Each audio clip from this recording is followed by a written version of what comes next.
Assalamualaikum warahmatullahi wabarakatuh. Selamat siang adik-adik PPDS semua. Pada siang hari ini kita akan sama-sama membahas tentang resepan latihan pada penyakit kardiovaskular. Ini adalah salah satu yang memang kita harus kuasai ya, terutama dalam fase prevensi dan rehabilitasi kardiovaskular ini. Nah, tujuan pembelajarannya adalah peserta didik dapat memahami kardiologi rehabilitasi dan fisiologi latihan. Kemudian dengan sub CPNK 1 dan 2-nya, peserta didik mampu memahami prinsip resepan latihan secara umum dan pada pasien-pasien dengan penyakit kardiovaskular, dan peserta didik mampu menyediakan program rehabilitasi pasien dengan penyakit kardiovaskular, khususnya pasien-pasien pasca infark jantung, bedah jantung pasca PCI, gagal jantung, dan pasien-pasien angina. Oke, kita masuk ke terminologi terlebih dahulu, di mana ada yang namanya kemampuan kardiorespirasi, merupakan suatu kemampuan maksimum untuk melakukan latihan, terutama latihan aerobik, yang nanti akan digambarkan sejauh mana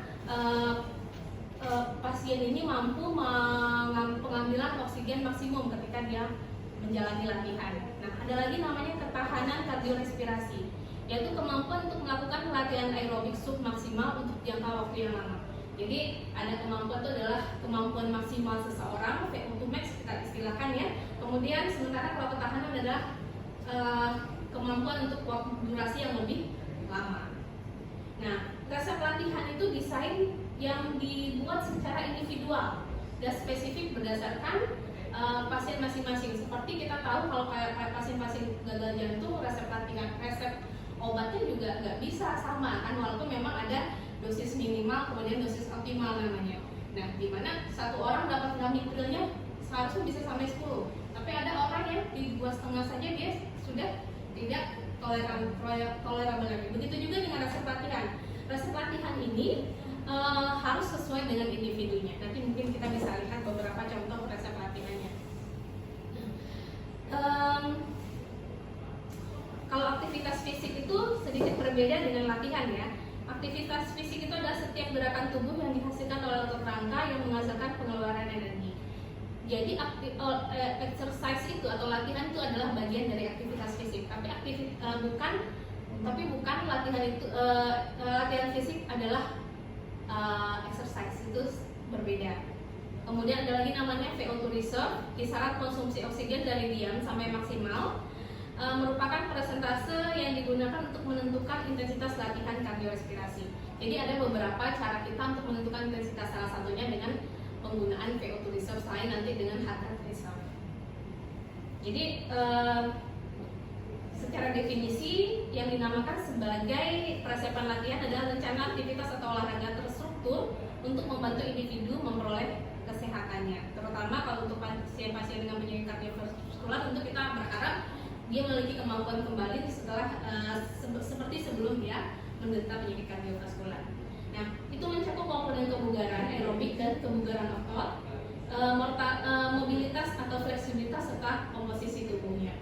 Resep latihan yang dirancang dengan baik harus bertujuan meningkatkan minimal satu komponen kesehatan atau kebugaran, dan juga mencakup rencana untuk mengurangi periode ketidakaktifan fisik.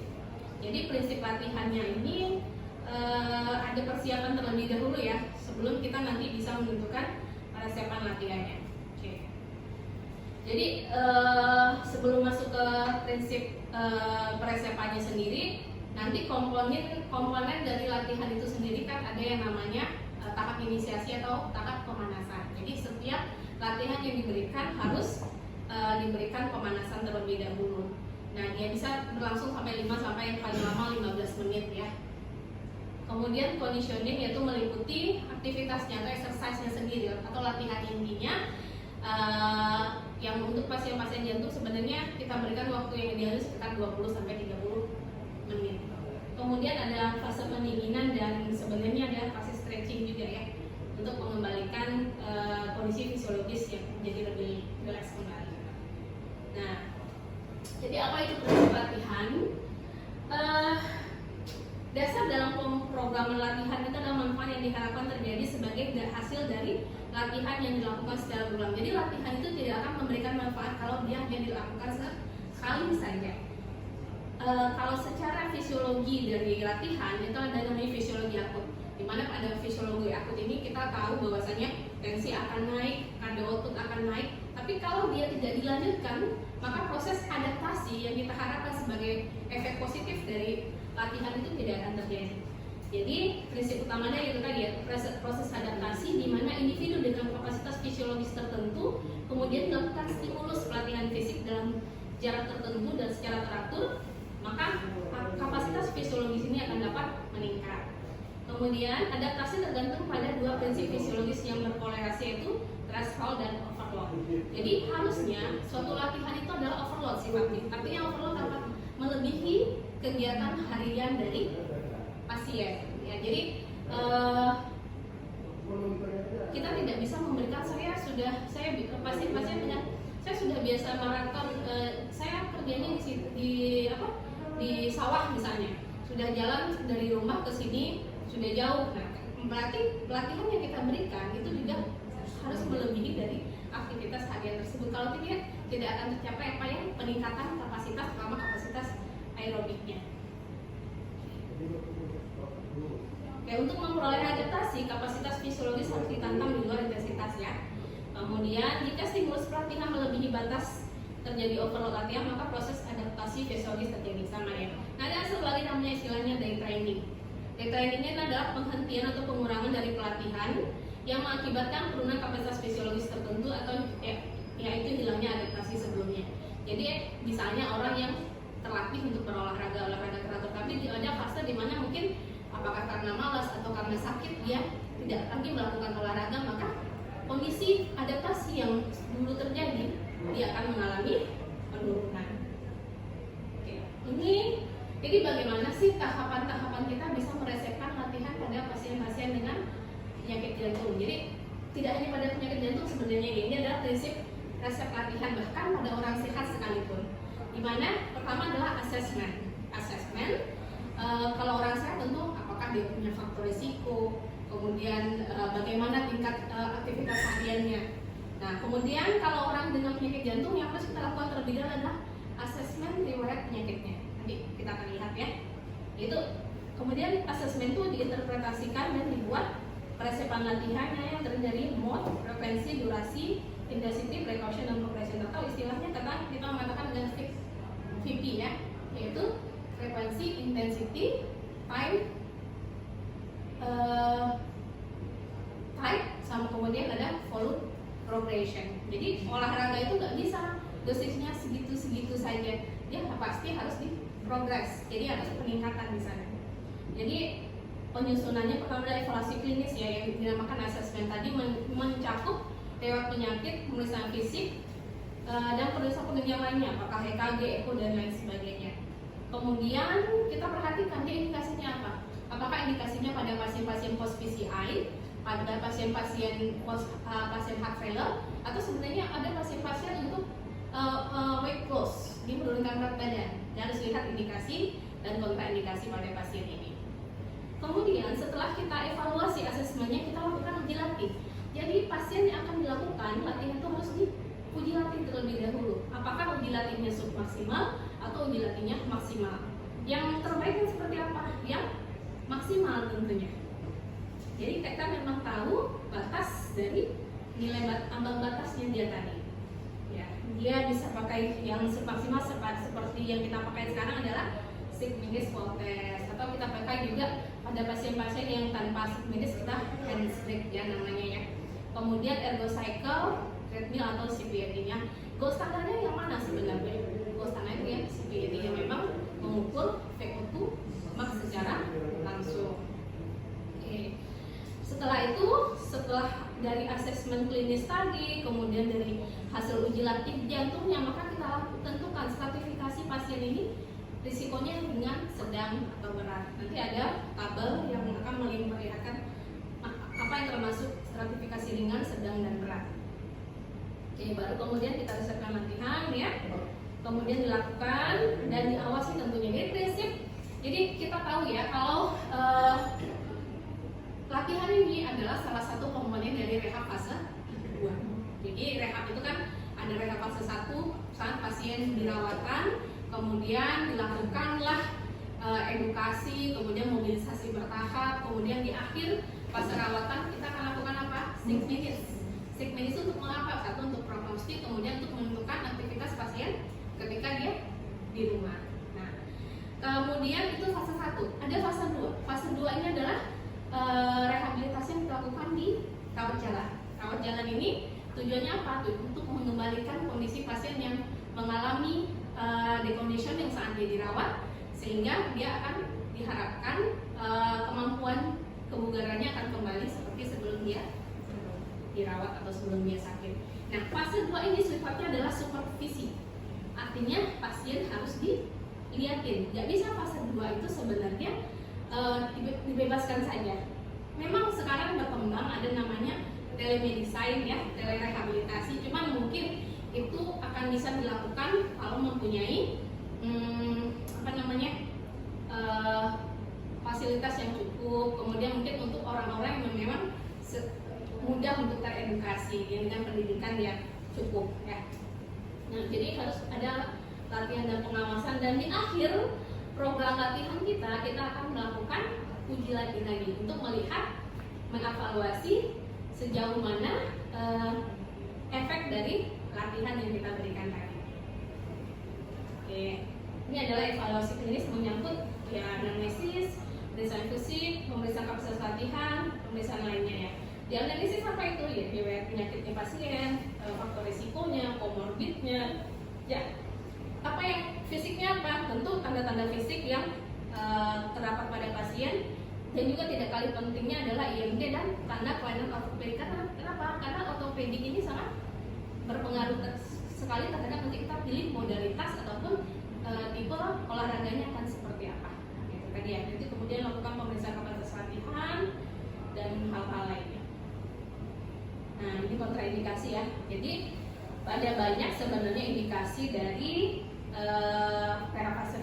fase 2 yaitu setelah infak, setelah revaskularisasi, apakah itu PCA atau TBH, atau pasien-pasien dengan stabil angina, pasien penyakit jantung katup. Jadi intinya sebenarnya indikasi ada semua penyakit jantung bisa kita rehabilitasi ya. Bahkan pasien-pasien dengan faktor risiko saja seperti obesitas atau hipertensi juga memiliki manfaat untuk dilakukan rehabilitasi, dan hal ini adalah program latihannya. Kontraindikasinya ada banyak ya. Yang jelas adalah sebenarnya ada kondisi-kondisi akut yang membuat pasien secara hemodinamik dan secara simptom tidak stabil. Oke, ini jadi uji latih jantung. Uji latih jantung itu ada yang pra-program, ada yang pasca program. Protokolnya bisa 6 minutes walk test, kemudian treadmill, apakah pakai Bruce modified Norton atau Bruce, dan ada beberapa protokol lainnya. Di Indonesia itu yang paling sering dipakai itu adalah Bruce karena memang lebih familiar. Tapi sebenarnya Bruce ini berat. Ya, ini jadi protokol treadmill itu sebenarnya adanya RAM protokol, ada grading protokol satu lagi. Jadi kalau RAM protokol itu pasien itu tiap waktunya akan naik kecepatan dan inklinasi. Inklinasi tahu ya? Ini dari treadmillnya itu. Nah, RAM protokol dia akan naik per waktu. Kalau grading per waktu tertentu. Jadi misalnya ada yang kalau kayak Bruce kan per 3 menit. Per 3 menit, maka dalam 3 menit kecepatannya, inklinasinya sama.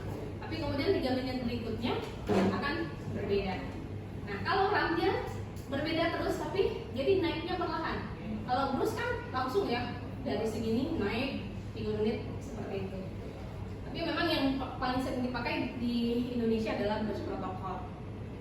Oke. Jadi untuk apa kalau uji latih program itu untuk menentukan tingkat kebugaran, nantinya akan kita pakai sebagai dasar untuk menentukan resep latihan. Nah, dianjurkan itu adalah 1-3 hari sebelum program latihan fisik. Di akhir nanti kita juga akan melakukan uji latih pasca program, di mana ini akan melihat perubahan status klinis, memperoleh preskripsi, dan pencapaian prognosis. Jadi di akhir reha fase 2, di latihan reha fase 2 kita juga akan melakukan penilaian yang akan kita jadikan acuan untuk resep yang berikutnya. Oke. stratifikasi resiko tadi ya. Ada rendah, sedang, dan tinggi. Apa itu komponennya sebenarnya? Adalah simptom, kemudian echo-nya, EF-nya berapa, kemudian ada tidak aritmia, ya, kemudian kemampuan hariannya, kapasitas fungsional hariannya. Kalau yang rendah itu di atas 7 Mets, kalau yang sedang itu adalah di atas 5 Mets ini ya. Kalau yang di itu di bawah 5 Mets, harusnya di atas 5 Mets ya. EF-nya juga kalau di atas 50% itu risiko rendah, yang di range dari fresh indeksinya 40 sampai 49 itu yang sedang, kemudian yang tinggi tentu yang reduced ejection fraction ya. Oke. Nah, inilah elemen dari preskripsi latihan. Ada frekuensi, intensitas, time, dan type.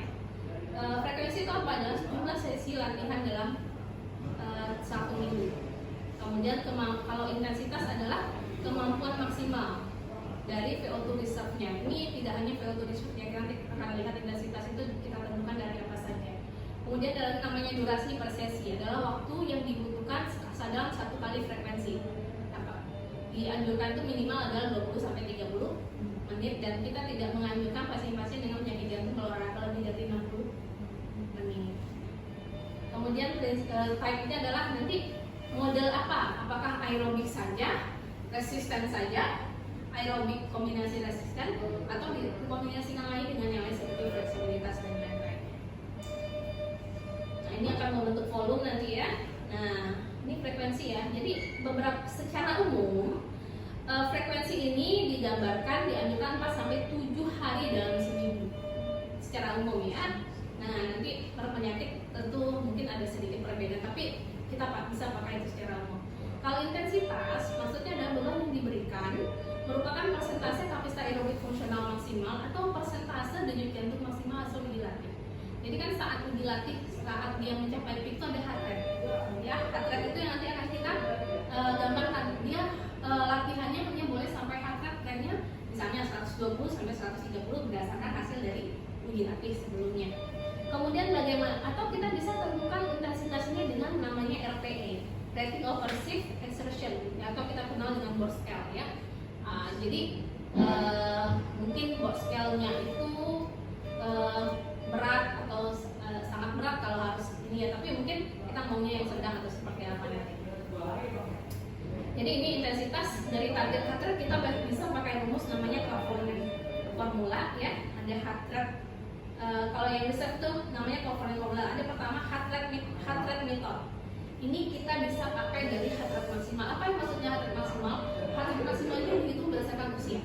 Jadi heart rate maksimal ini adalah misalnya ada banyak rumus sebenarnya, tapi yang mungkin yang paling sering dipakai itu adalah heart rate maksimal yang 220 dikurang usia. Ada formula yang lain ada, tapi memang ini yang paling gampang untuk dipakai. Nah, kita bisa pakai berapa persentasenya dari heart rate maksimal. Ini adalah pada pasien-pasien yang mungkin tidak dilakukan uji latih. Ya, kalau pasien uji latih kan kenapa tidak ambil yang heart rate ininya ya? Nah, atau pakai heart rate reserve method. Heart rate reserve apa maksudnya? Nah, rumus heart rate reserve itu adalah heart rate maksimal dikurang heart rate istirahat. Heart rate maksimal itu adalah heart rate maksimal berdasarkan usia dikurang istirahat ditambah ya, dikali dengan intensitas yang diinginkan dan ditambah dengan heart rate istirahat. Nanti ada contoh yang bisa kita lihat ya. Kemudian VO2 reserve method hampir sama, cuman dia pakai VO2. VO2 dapat dari mana? Satu, kalau dari CPET kita bisa dapat angkanya langsung ya. Tapi kalau dari kita treadmill saja, nanti kita masukkan ke rumus, dapat berapa hitungan VO2-nya. Mana yang lebih bagus? Tentu ya di CPET yang memang dipukul langsung. Oke. Ada VO2 method juga ya, VO2 max yang diinginkan. Jadi VO2 max ini adalah bisa didapatkan dari ini atau memang berdasarkan usia juga. Kemudian ada max.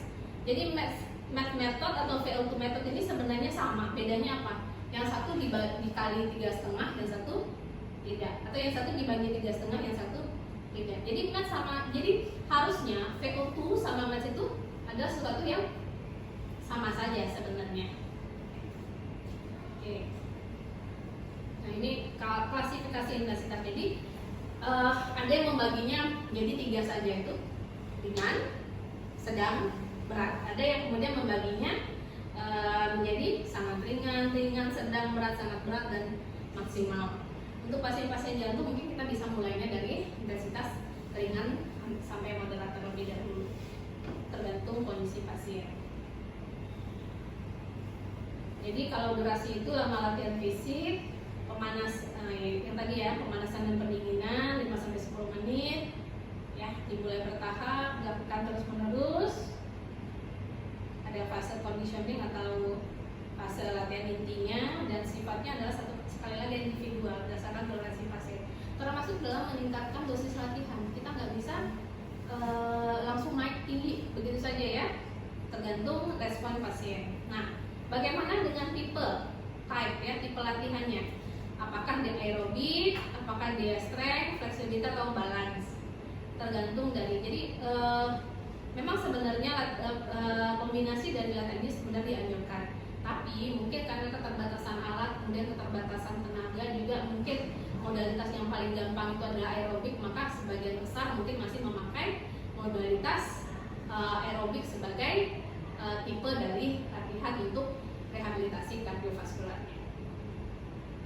Nah, lebih menjadi pilihan utama karena fisiologis, manfaat, dan keamanan. Latihan lain dipertimbangkan sebagai tambahan setelah latihan endurance atau aerobik dilakukan dan terbukti aman. Contoh aerobik, jalan cepat, bersepeda, berenang. Tapi kalau di kita bisa pakai sepeda ataupun pakai treadmill jalannya ya. Kemudian latihan kekuatan, angkat beban, atau pakai pita elastis kemarin ya, yang Dr. Reza ya. Kemudian latihan fleksibilitas bisa dengan yoga ataupun dengan peregangan. Oke, ini durasi ya. Ada banyak ini dari penuntun rehabilitasi 2019 punya perkian.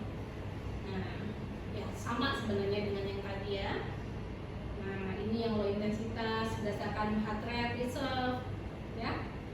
Tergantung atau berdasarkan VO2 reserve bisa. Intensitas sama ya. Nah, jadi progresi dari latihan itu seperti apa? Jadi inisiasi itu mungkin waktu untuk memulai proses latihan kita pakai yang ringan terlebih dahulu ya, atau yang moderat lah untuk pasien-pasien yang sudah pernah olahraga kita kasih moderat. Tapi untuk pasien-pasien yang sedentary life kita sebaiknya pakai yang ringan terlebih dahulu. Jadi nanti kalau pasien sudah mengalami mulai beradaptasi, kita bisa melakukan peningkatan secara bertahap. Apa yang bisa kita tingkatkan terlebih dahulu? Bisa kita tingkatkan di durasinya boleh, atau frekuensinya mau kita naikkan ya, baru kemudian intensitasnya yang kita naikkan ya. Kemudian maintenance ya. Nah, ini ada contoh penutupan latihan ya. Kita lihat satu contohnya. Ini pasien Tuan A, 50 tahun, pasiennya didiagnosis dengan ASAD, memiliki faktor risiko hipertensi. Pada saat EKG istirahatnya sinus rhythm dengan HT 82 dan tidak ditemukan ST changes. Kemudian dilakukanlah asesmen, dan ini hasil asesmennya, dan kemudian dilatih ya dengan protokol BLUS, di mana dia mampu melakukan latihan sebanyak 6 menit 42 detik, diberhentikan karena benar-benar lelah ya. Kemudian heart rate maksimal pada pasien ini saat latihannya adalah 155 kali per menit dengan tekanan darah maksimalnya 160/90. Dari gambaran EKG-nya juga ditemukan tidak ada respon iskemik atau dengan kata lain respon iskemiknya negatif. Kemudian ketika dihitung mass-nya dengan formula, karena dia nggak pakai sipet ya, kita masukkan ke formula, dapatlah mass-nya sekitar 6,34 mass. Nah, jadi bagaimana resep latihan pada pasien ini? Yang jelas frekuensinya bisa 3-5 kali, karena pasiennya juga tidak ada iskemik respon atau negatif, kita bisa berikan mungkin latihan yang sedang. Kemudian waktunya sekitar 20-30 menit. Nah, heart rate maksimal yang kita maksud itu gimana? Nah, ini namanya rumus dari heart rate reserve tadi ya, yaitu heart rate maksimal dikurang heart rate maksimal kan 220, usia 50 berarti dia dapat 170. Kemudian 170 dikurang heart rate saat dia testing 82, jadi dapatnya 88. Jadi adalah dari 48 ini itulah yang kita kali sesuai dengan intensitas yang kita inginkan. Misalnya kita mau intensitasnya sedangnya adalah 40 sampai 60, maka satu kita kali 40, satu kita kalikan 60. Tapi kalau kita maunya kita mau 30, 50 aja boleh saja, karena yang lihat pasien itu kita yang menentukan resep latihannya. Jadi kalau seperti ini, kalau kita mau intensitasnya adalah 40 sampai 60, 88 kali 40 35, kemudian kita tambahkan dengan resting heart rate-nya. Kalau yang 60%-nya 53, jadi 53 tambah 82 jadinya ada 135. Artinya ini adalah range dari heart rate yang boleh diberikan pada pasien ini.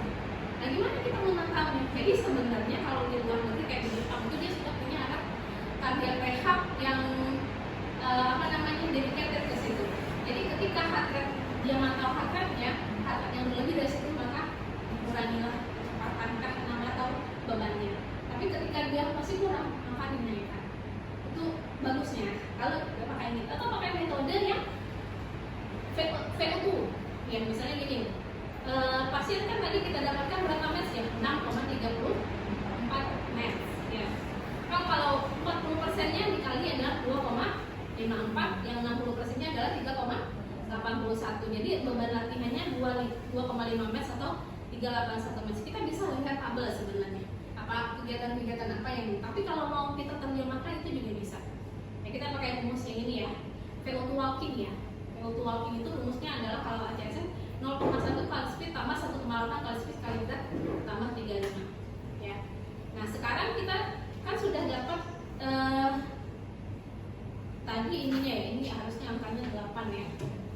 Ini masih belum diperbaiki angkanya. Nanti nah ini 8,8 ya. Nah ini kan ini bukan 10,71, ini belum diperbaiki. 8 ini dikurang 35 bagi dapatnya adalah 54 meter per menit. Kalau kita jadikan berapa kecepatannya dalam kilometer per jam, tentu kita kali 60 ya. Dapatnya adalah 3,2 kilometer per jam. Kecepatan saat kalau di sini pakai treadmill kita akan setting kecepatannya 3,2 itu gampang lah ya. Kemudian kan kadang mungkin agak lambat kita jalannya itu. Nah itu adalah standar minimalnya. Maksimal sampai kapan? Nah setelah dimasukkan rumus dapatnya adalah 5,6 km per jam. Jadi disarankan olahraga pada pasiennya adalah jalan dengan kecepatan 3,2 sampai 5,6 km per jam selama 30 menit ya. Nah itu salah satu contohnya. Jadi mungkin nanti akan kita, kalau kita di rehab itu kan ada pasien-pasien, sekarang sudah ada pasien rehab fase 2 dari UJT, kita nilai dari sananya ya. Atau mau pakai kabel sebenarnya bisa aja. Cuman kan ini kan hitungan, kalau kita nggak punya kabel segala macam bisa kita pakai. Terus saya nggak tahu juga apakah ini nanti ketika Anda ujian OSCE keluar lagi, jadi nggak tahu. Tapi sih kalau saya lebih cenderung tidak menggunakan ini ya, karena memang hitung-hitungannya Anda lagi panik ujian susah. Kasihan ya. Oke, ini beberapa kondisi penyakit kardiovaskular yang membutuhkan rehab ya. PJK stabil dan post elektif SK itu adalah sama dengan post SKA ininya. Kalau post KBH itu, nah pada pasien PASCO, apakah itu KBH atau kartu, itu kapan kita melakukan latihan yang paling baiknya? Sebaiknya adalah saat luka operasinya sudah mulai kering. Jadi kalau saat basah, yang terjadi apa? Pertama, pasien akan cenderung malas bergerak.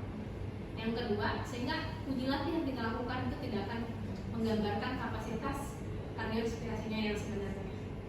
Jadi kalau bisa memang rehab fase 2 ini saat pasien mulai 3-6 minggu ya setelah operasinya. Pada gagal jantung kronis ada tahap inisial perbaikan, di mana pada gagal jantung ini yang akan lebih baik kalau dia kombinasi antara aerobik dan resisten. Nah ada lagi namanya pada PLD. Jadi pasien-pasien PLD juga bisa direhab ya, tapi beda sedikit modelnya dengan pasien jantung yang lain, karena yang dilatih itu adalah kemampuan berjalannya.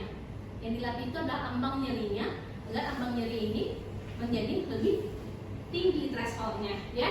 Yang awalnya mungkin 50 meter sudah nyeri, dengan ada latihan nanti diharapkan 100 atau 150 meter baru muncul nyerinya. mungkin untuk lebih jelasnya nanti akan kita lihat pada saat ada pasien ya secara langsung. Nanti kita akan tentukan program latihannya dan nanti akan sama-sama kita lihat ada tidak perbaikannya. Oke, untuk kuliahnya itu saja. Saya rasa mungkin ada diskusi, silakan ada yang ada pertanyaan atau apa boleh kita akan sebelum nanti kita lihat ke pasien langsung. Ya, ada yang mau ditanyakan dokter itu? Izin dok, misalnya ada pasien-pasien yang rawat jalan, kadang kan beberapa memang masih ada yang memiliki keluhan seperti yang pada pasien yang fever, masih ada keluhan seperti sesak nafas. Pada saat kita kontak pertama kan kita melakukan uji latih untuk merasakannya. Nah, ketika kadang kan pasien dengan dipengaruhi sama sugesti gitu kan, ketika dia sudah mengeluhkan sesak tetapi kita masih melihat pasien masih mampu untuk melakukan latihan, kapan kita menghentikan Uji latih. Ya, pertama tentu uji latih itu salah satu indikasi menghentikannya adalah ketika pasien minta berhenti. Itu adalah sesuatu yang mutlak, indikasi mutlak untuk menghentikan. Jadi kita memang tidak bisa memberikan sugesti. Sedikit lagi Pak, sedang sesak, dia sesak. Salah kita kalau kita. Gak apa-apa, kita anggap itu adalah uji latih yang semaksimalnya. Oke, jadi kita kan di sini kita melakukan signifikan, kita melakukan ini ya. Nah dari situ kita lihat mana yang lebih akurat nanti akan untuk dijadikan preset latihan pertamanya. Kalau sebenarnya dari hasil signifikan itu ada kan rumusnya ya, di buku penuntun ada. Kalau sabuk 300 meter nanti kita beri berapa, nanti kita suruh dia berjalan berapa dengan kecepatan berapa. Jadi tidak apa-apa. Jadi salah satu tujuan dari rehab kita lakukan supervisi itu pertama adalah pasien kita lihat, kita bisa pantau secara klinis, subjektif atau objektifnya. Yang kedua adalah nanti ketika kita pasien-pasien ini dengan bertemu dengan pasien-pasien lain dia akan termotivasi. Jadi bertemunya orang sakit dengan orang sakit itu akan membuat dia termotivasi. Ya ketika dia hanya jalannya latihan pertama sedikit, ketika lihat temannya wah bisa tuh, nah jadi dia termotivasi sendiri untuk menaik. Jadi walaupun kita anggap dia sugesti aja nih minta berhenti, nggak apa-apa, biarkan saja terlebih dahulu. Jadi akan kita pantau. Jadi pertama itu nggak usah kita paksa untuk sampai harus bisa, nggak apa-apa. Pasien pertama juga gampang ketika disease minute Oke, bagus. Nah, maka kita lihat nanti mana sih yang lebih cocok resep latihannya, apakah kita ambil nilai minutes-nya atau kita pakai yang nilai treadmill ataupun ergonya. Saya sebenarnya lebih suka pakai yang saya lebih suka pakai yang treadmill sebenarnya untuk orang-orang yang memang kemampuan itu di atas 6 menit. Tapi kalau kemampuannya di bawah itu mungkin kita lihat nilai minutes-nya. Nah, saya nggak terlalu suka pakai ergo. Ergo itu agak untuk kita orang Indonesia yang bersepedanya tidak biasa ya, jarang. Nah itu berhentinya lebih karena apa? Lebih karena lututnya nggak sanggup. Nah, jadi tidak terlalu baik. Jadi kita yang pilih modalitasnya apa? Oke, terus tuh. Ya, ada lagi mungkin? Program itu ada yang bukan protokol sama guiding. Ya. Kalau misalkan dari awal kita pasti ternyata bisa di guiding, ternyata pas di pertengahan nggak mau itu bisa buat dan protokol.